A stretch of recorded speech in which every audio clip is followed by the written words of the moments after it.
इस खबर को आप सुनेंगे ना तो चौंक जाएंगे कि जियोपॉलिटिक्स में क्या इतना बड़ा गंदा गेम भी हो सकता है। अभी हाल ही में खबर आई थी कि तुर्की ने भारत से 50,000 मीट्रिक टन गेहूं मांगा है, लेकिन फिर तुर्की ने ये कहा कि नहीं, हमें भारत का गेहूं नहीं चाहिए। आखिर क्या चल रहा है? नाटो में फिनलैंड और पोलैंड के बदले में तुर्की को क्या चाहिए? तुर्की एक बहुत बड़ी डील कर रहा है। जहां तुर्की ये डील कर रहा है तो वहीं भारत ने भी एक इतना बड़ा मास्टर स्ट्रोक खेला है जिसका असर तुरंत देखने को मिलेगा। जानेंगे जियोपॉलिटिक्स में क्या कुछ चल रहा है। इस वीडियो को अंत तक जरूर देखें। आइए जानते हैं इन खबरों को विस्तार से। तुर्की के हाथ में एक चिराग लग गया है और इसी चिराग के बल पर तुर्की ने भारत को पहले हाँ कहा और फिर ना कहा। रूस यूक्रेन की लड़ाई और चीन का लॉकडाउन दुनिया में मंदी ला रहा है, ये सबको दिख रहा है। रूस और यूक्रेन की लड़ाई रुकने वाली भी नहीं है, ये भी सबको दिख रहा है। और आने वाला समय अनिश्चित है, यानी कि कुछ भी हो सकता है।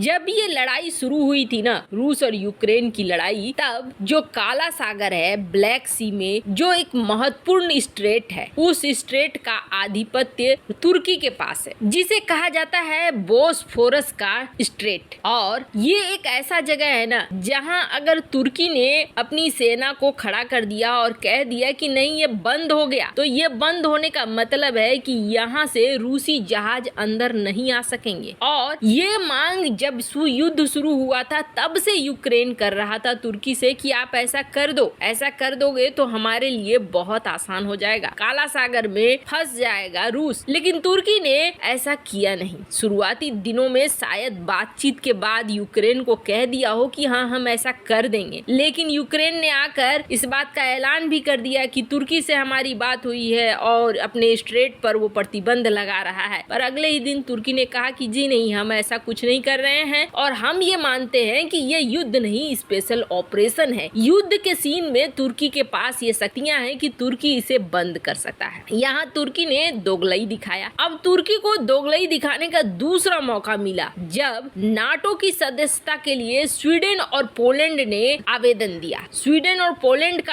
आवेदन मिलते ही जैसे तुर्की बिल्कुल खुश हो गया। अब एक तरफ उसे नाटो से भी बदला लेना था और दूसरी तरफ उसे स्वीडन और पोलैंड से भी बदला लेना था। नाटो से बदला किस बात का? नाटो से बदला इस बात का कि जैसे ही रूस के साथ S-400 की डील साइन की थी तुर्की ने, वैसे ही तुर्की को F-35 की परियोजना से अमेरिका ने निकाल के बाहर फेंक दिया। और न सिर्फ इतना किया बल्कि S-400 की खरीद के कारण तुर्की के ऊपर प्रतिबंध भी लगा दिए। अब तुर्की ये कहता है कि मेरे ऊपर तो प्रतिबंध लगा रहे हो, लेकिन भारत के ऊपर प्रतिबंध क्यों नहीं लगा रहे हो? हम दोनों को समान ट्रीट क्यों नहीं कर रहे हो? हालांकि शायद अर्दोगन समझ नहीं पा रहे हैं कि दोनों का महत्व बिल्कुल अलग अलग है। पर खैर, मामला जो कुछ भी हो, इस वक्त अलादीन का चिराग जरूर तुर्की के हाथ में लग गया है और वो है पोलैंड और स्वीडन। आप देखेंगे पोलैंड और स्वीडन को अमेरिका चाह भी रहा है कि नाटो की सदस्यता मिल जाए और पोलैंड और स्वीडन, पोलैंड और फिनलैंड इसके लिए एड़ी चोटी का जोर भी लगा रहे हैं। स्वीडन और फिनलैंड इस चीज के लिए एड़ी चोटी का जोर भी लगा रहे हैं, लेकिन तुर्की ने ये कह दिया है कि स्वीडन और फिनलैंड को मैं नाटो में एंट्री नहीं दे सकता हूँ। इसलिए नहीं दे सकता हूँ क्योंकि ये आतंकी देश हैं और तुर्की के पास ऐसा करने का पावर है, क्योंकि तुर्की के हाथ में एक हथियार है जो नाटो का रूल है कि अगर नाटो के 30 देशों में से किसी एक देश को भी आपत्ति है किसी नए सदस्य पर, तो वो रोक सकता है। और तुर्की स्वीडन और फिनलैंड के लिए इसी चीज का इस्तेमाल कर रहा है। स्वीडन और फिनलैंड को नहीं शामिल होने देने के लिए तुर्की ने ये पासा फेंक दिया है। असर ये हुआ है कि स्वीडन और फिनलैंड के प्रतिनिधि दौड़े दौड़े भागे भागे तुर्की के पास जा रहे हैं कि आप उन्हें आने दो। वहीं फ्रांस भी तुर्की को ये कह रहा है कि आप स्वीडन और फिनलैंड की जो स्वायत्ता है, स्वतंत्रता है, उसके हिसाब से उसे चलने दो। पर यहाँ तुर्की अकड़ गया है और तुर्की यहाँ अकड़ा है तो बेवजह नहीं अकड़ा है। आप जानिए अंदर खाने कुछ और भी चल रहा है। जैसा कि हमने आपको अपनी खबर में बताया था कि रूस ने एक ऑफर दिया था दुनिया को और अमेरिका को खास तौर पर ये ऑफर दिया था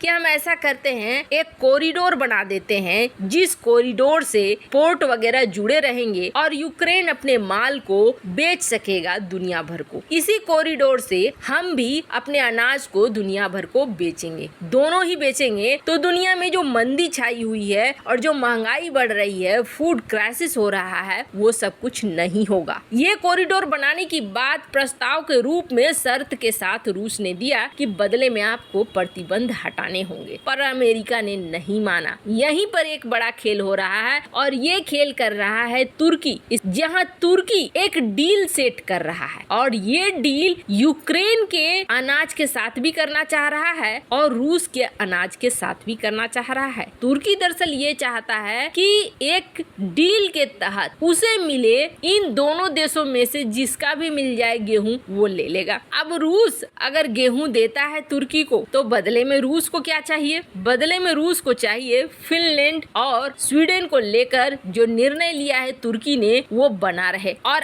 अगर यूक्रेन से लेता है तो यूक्रेन को बदले में क्या चाहिए? यूक्रेन को बदले में चाहिए फिनलैंड और स्वीडन की नाटो की सदस्यता, ताकि ये लड़ाई स्वीडन और फिनलैंड की तरफ बढ़े और नाटो इसमें कूदे। मतलब हर हाल में यहाँ एक बड़ा गेम प्लान चल रहा है और तुर्की को उम्मीद है दोनों में से कोई एक देश तो उसे गेहूं दे ही देगा। ऐसे में उसे भारत के गेहूं की जरूरत नहीं है। ये तुर्की की सोच थी। वैसे आपको बता दें, तुर्की की ये डील फाइनल हो या न हो, उससे पहले भारत ने एक ऐसा कदम चल दिया है जिससे 150 देश में अफरा तफरी मची है। तो असर ये दिखा है कि 42 देश भारत की शरण में अभी से आ चुके हैं। जैसा कि भारत ने अपने गेहूं पर प्रतिबंध लगाया, IMF ने ये कह दिया कि हम भीख मांगते हैं, पर भारत ने समझा दिया IMF को कि हम पहले अपनी फूड सिक्योरिटी को देखेंगे। हम सब कुछ कर सकते थे, हम दुनिया को खिला सकते हैं, लेकिन जिस तरीके के माहौल बन रहे हैं ये अनिश्चित काल वाला माहौल बन रहा है। कब क्या चलेगा ये कहा नहीं जा रहा है। ऐसे में हम अपने देश में भूखमरी के संकट पैदा नहीं होने देना चाहते हैं और दूसरी बात, कालाबाजारी भी नहीं होने देना चाहते हैं, ताकि दुनिया के देश भर ले अनाज को। गेहूं के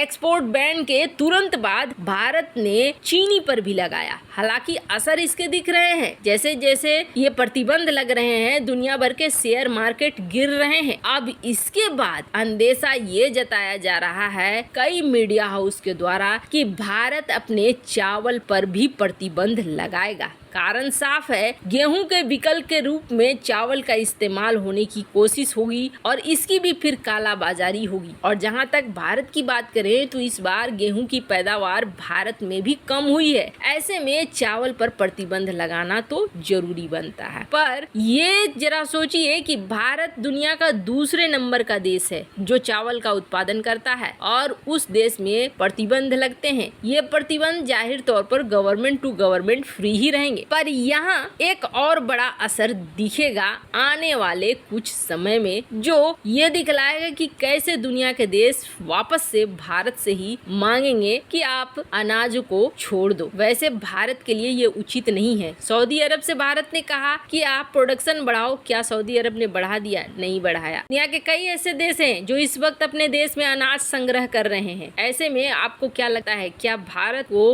राइस या किसी भी चीज के लिए एक्सपोर्ट बैन को हटाना चाहिए या नहीं? कमेंट कर अपनी राय जरूर बताएं। जल्द मिलते हैं अगले वीडियो में नई खबर के साथ।